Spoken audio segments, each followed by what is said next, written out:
One of them is the agreement we just signed. This agreement will lock 250,000 job opportunities for young people from Kenya. That is a bilateral agreement between Germany and Kenya. It is a win-win. You know, there is a big labor deficit in Germany. There is a big labor oversupply in Kenya. How do you benefit Kenya? By giving them the opportunities in here. And how do you remove the deficit here? By leveraging Kenya. That was President Ruto saying that he wants to supply the German labor deficit with 250,000 Kenyans. And it's a bilateral agreement and it has been signed. That's what has caused uproar in Germany and got the president on the very side wrong. And remember in other previous time we saw when the Minister for Foreign Affairs, that was Alfred Mutua by then, posted that he has signed job agreement between Kenya and Saudi Arabia and it also backfired. And people are wondering like, why is Ruto talking about all these lies every time and then? If it's not flying, he's lying. That's how Kenyans purport it right now. So it's still a very difficult moment for Ruto. This is while he was in Germany and he was held this interview with one of the top medias, and it led into a lot of speculation and even diplomacy issues. This is after Germany came out to say that we have not signed any deal, we have not agreed any deal with the Kenyans. So President Ruto initial remark of 250 people, even Kenyans wondered, how can you supply 250? Which country is willing to receive 250,000 people? So that's one of the things which is controversy right now. Had experience here in Germany, how the market looks, what the problems are.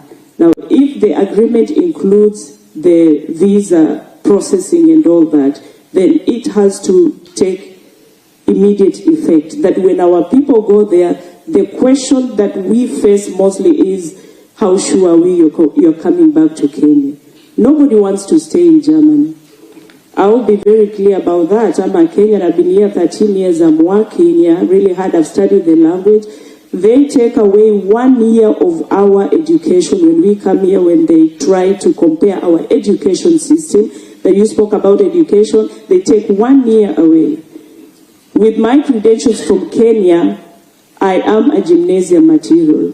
But they take 1 year away, send me back to school for 1 year to study German, English, German, and mathematics. Yeah, I did that purposely to show them that we Kenyans, we are very smart. That with even a standard 8 or 7 qualification, you can still come here and learn. And we have engineers, we have nurses. We are very educated, we are very smart. Now, another shocking thing is when this woman told Mr. Ruto that indeed nobody wants to stay in Germany because of the social pressure, depression, and how the country works. He went ahead to cite that the nation of Germany takes away people's education for 1 year. Like when you arrive in Germany, you still have to go to school to study German, English, and mathematics, and that takes the whole year. Just imagine the whole year of your time you should be progressing your career ahead.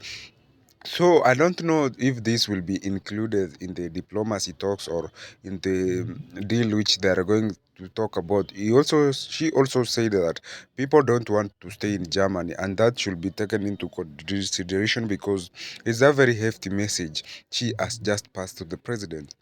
Indeed, there is a very big problem in terms of visa arrangement and other things. Sometimes you are abroad, you miss your family. When you want to come back, the visa arrangement between the two countries always finds it very hard, or it's a very tough thing to deal with, and it takes time. Even you might miss very important things like funerals, wedding, and some events which you want to attend which are directly involved your family though. So that's one of the things which this lady talks about. And there was this other lady who said that somebody there in Germany was donated abroad a plane because she wanted to build a flying school in Africa, but taking the plane to Kenya was a problem because she couldn't write it in her name and something like that. So there's a lot of things which still needs to be talked about because These bigger nations take others in a way that they feel they are so inferior, especially from the European country to the African nations. There is a way they sign their bilateral rules that they tend to diminish other countries. Those are some of the things which needs to be considered. Apart from that, they talk about 250k. That's very wrong, and the president should apologize. That's my opinion, though.